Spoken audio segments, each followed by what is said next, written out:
विद्यार्थ्यांनो, आज आपण या व्हिडिओमध्ये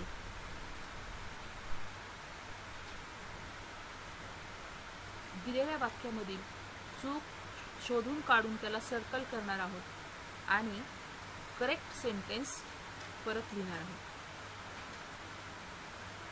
सेंटेन्स नंबर 1.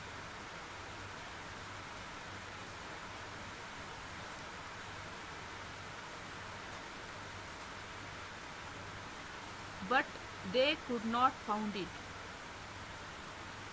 या वाक्यामध्ये फाउंड हे जे वर्ब आहे ते फाइंडचे दुसरे रूप आहे आणि कुड हे मॉडेल ऑक्झिलरी आहे आणि पुढच्या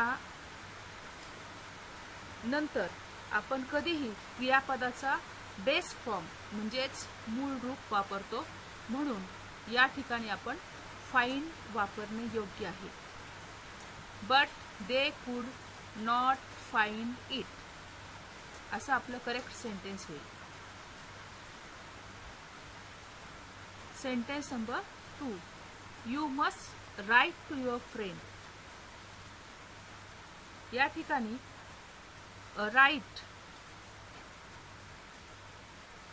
हा रॉंग वर्ड वापरलेला आहे. या ठिकाणी राईटचं स्पेलिंग चुकलेलं आहे. RIGHT राईट हे ॲडजेक्टिव्ह आहे आणि आपल्याला या वाक्यामध्ये वर्ब पाहिजे. राईट म्हणजे लिहिणे आणि म्हणून you must write to your friend असे करेक्ट सेंटेन्स होईल.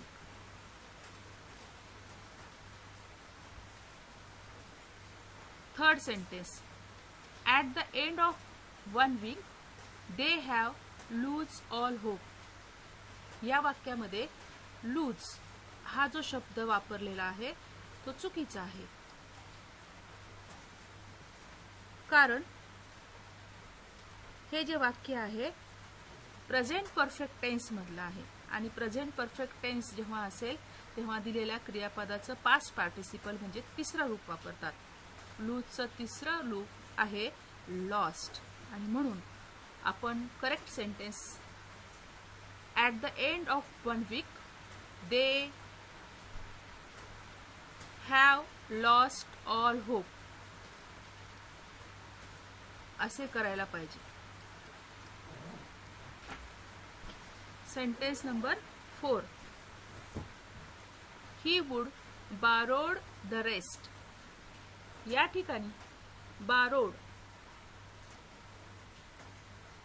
हा चुकीचा शब्द इथे वापरलेला आहे, कारण वुड हे मॉडेल ऑक्झिलरी आहे आणि मॉडेल ऑक्झिलरीच्या नंतर कधीही क्रियापदाचा बेस फॉर्म म्हणजेच पहिलं रूप वापरतात, म्हणून आपलं करेक्ट सेंटेन्स आहे ही वुड बारो द लेस्ट.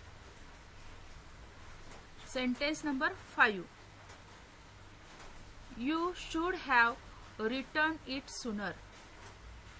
या वाक्यामध्ये रिटर्न हे जे वर्ब वापरले ते चुकीचं आहे, कारण हे वाक्य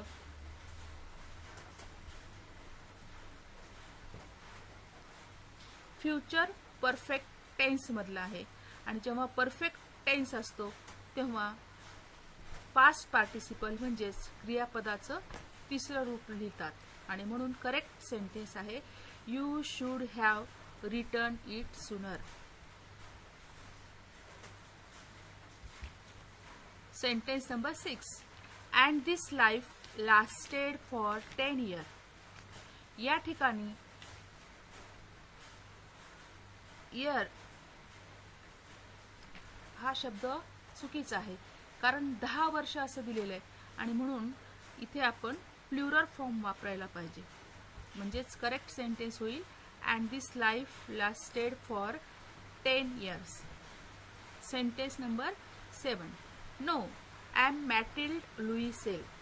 या ठिकाणी लुईसेल हे जे नाउन आहे ते प्रॉपर नाउन आहे आणि जेव्हा प्रॉपर नाउन असतं तेव्हा पहिलं लेटर त्याचं कॅपिटल काढायचं असतं आणि म्हणून आपण एल कॅपिटल लिहिणं अपेक्षित आहे.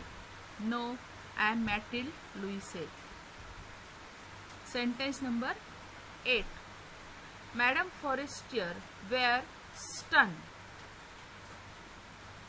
या ठिकाणी मॅडम फॉरेस्टियर हे एकवचनी म्हणजे सिंग्युलर नाउन आहे आणि त्यापुढे वेअर हे अनेकवचनी नाउन वर्ब वापरलेला आहे आणि म्हणून इथे वॉज बरोबर आहे. मॅडम फॉरेस्टियर वॉज स्टन. Sentence number 9.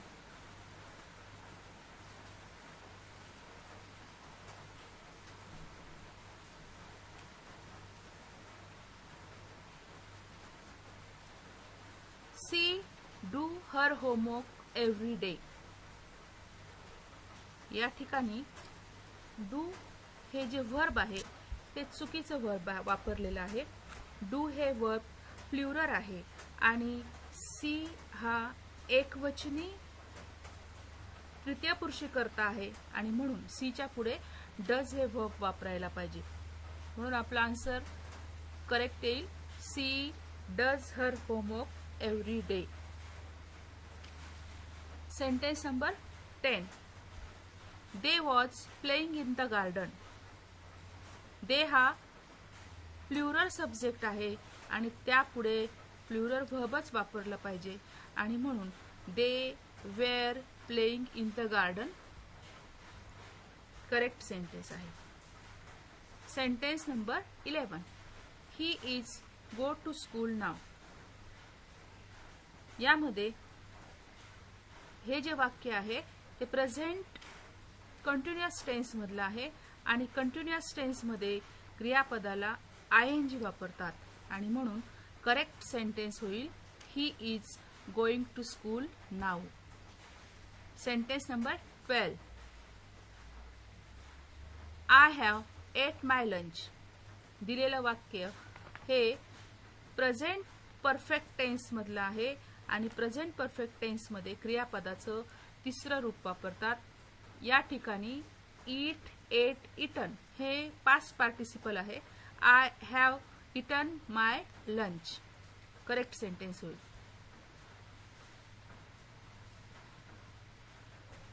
Sentence number 13. The boys has finished the work.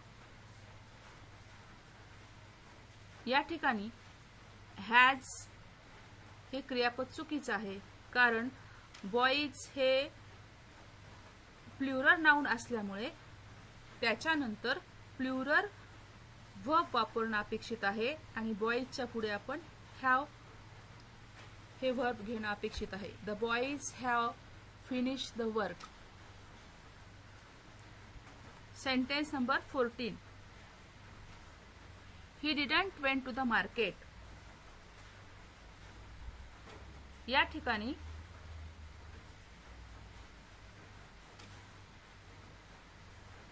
Did नंतर वर्बचा बेस फॉर्म वापरला पाहिजे.